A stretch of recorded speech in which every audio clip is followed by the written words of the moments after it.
दोस्तों नमस्कार, जय गुरुदेव। आज आपको मैं किसी भी शक्ति से वचन लेने की विधि बताने जा रहा हूँ।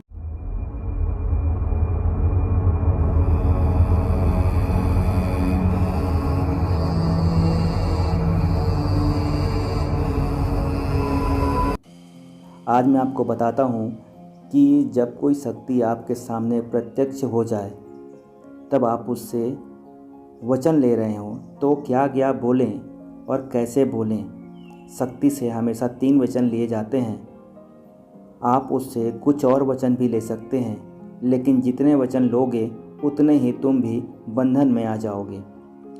शक्ति को हमेशा अग्नि को, जल को, शिव को या किसी पीर फकीर दिशाओं को साक्षी मानकर वचन देने को बोलें।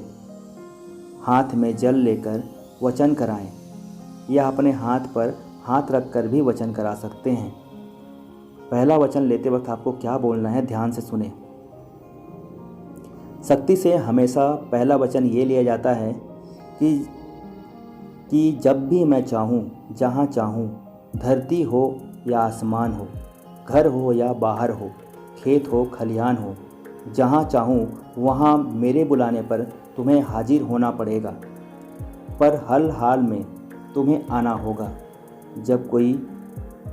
जब कोई शक्ति अपनी मर्यादा रख देती है कि मैं अपने वहाँ नहीं आ सकती या नहीं आ सकूँगी, जैसे किसी मंदिर में, किसी मज़ार में, किसी अन्य स्थान पर वो आपको कहे कि मैं बातों को समझकर, तो आप वो उस स्थिति में हाँ कह लेना चाहिए। दूसरा वचन में आपको ये लेना है कि ये वचन बहुत संभल कर लिया जाता है, क्योंकि सारी गड़बड़ी इसी वचन में होती है। दूसरे वचन में बोलें, अब मुझे तुम दूसरा वचन दो कि मैं जिस काम को करने के लिए कहूँ वो तुम करोगे ही करोगे। मैं जो वस्तु मांगूँ, फल फूल मेवा, वो सब मुझे लाकर दोगे। भूत भविष्य के बारे में बता दोगे। वशीकरण, इलाज वगैरह सब करोगे। धन के मार्ग बनाओगे। सट्टे का नंबर दोगे। मेरी सांसारिक परेशानी में मेरी मदद करोगे। सबसे ज़रूरी बात, तुम मुझसे कभी भी किसी भी बात पर झूठ नहीं बोलोगे। यदि कोई शत्रु मुझे परेशान करेगा तो मुझे उसे सबक सिखाओगे। अगर मुझे कोई शत्रु परेशान करेगा तो तुम उसे सबक सिखाओगे।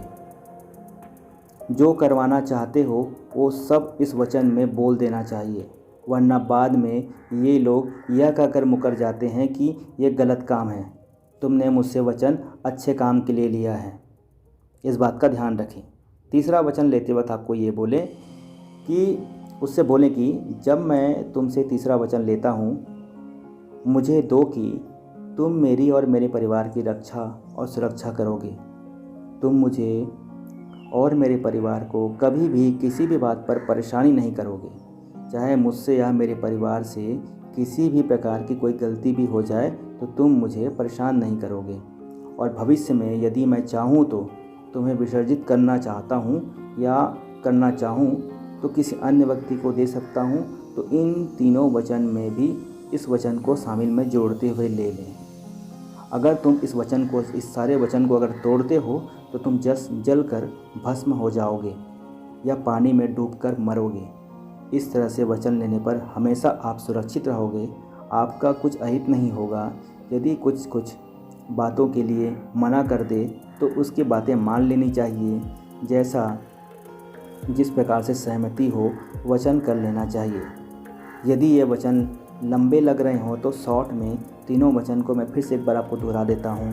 पहला, जब मैं बुलाऊंगा हाजिर होगे। दूसरा में बोलना है कि मैं जो काम कहूँगा वो काम करोगे। और तीसरा में मेरी और मेरी परिवार की सुरक्षा करोगे। शक्ति यदि यह बोले कि तुम मुझे कितने दिन, साल के लिए रखना चाहते हो, तो बोल दें कि 3 साल, 5 साल या 12 साल या 20 साल के लिए रखना चाहता हूँ। शक्ति से उसके रहने का स्थान पूछना चाहिए तो वह कुछ कहेगा तो कुछ शक्ति हाथ पर, अंगूठे पर, आँखों पर, जीभ पर, सर पर, दिल में, पीठ पर, छाती पर, गंदी शक्ति लिंग पर या गुदा पर स्थान लेती है। घर में, मंदिर में, पीपल पर, बबूल पर भी स्थान लेती है। इस तरह से आपको सारी बारीकी मैं इस वीडियो में बता चुका हूँ। उम्मीद करता हूँ आपको पसंद आया होगा। वीडियो को लाइक ज़रूर करिए, सब्सक्राइब कर लीजिए चैनल को, और इस तरह से और भी इंटरेस्टिंग वीडियो आपके पास अभी आने वाली इस चैनल में। मैं बहुत सारी बारीकियों को आपके साथ शेयर कर रहा हूँ जो शायद हम साधक को ही बताते हैं। तो इसलिए वीडियो को ज़रूर लाइक कर लीजिएगा। आप वीडियो को लाइक करते हैं तो हमारी इच्छा और भी अच्छी अच्छी चीज़ों को आपके साथ शेयर करने की होती है, इसलिए वीडियो को लाइक ज़रूर करिएगा। और फिर से मिलते हैं एक और नए वीडियो के साथ में। तब तक के लिए अपना ख्याल रखिए। जय गुरुदेव, धन्यवाद।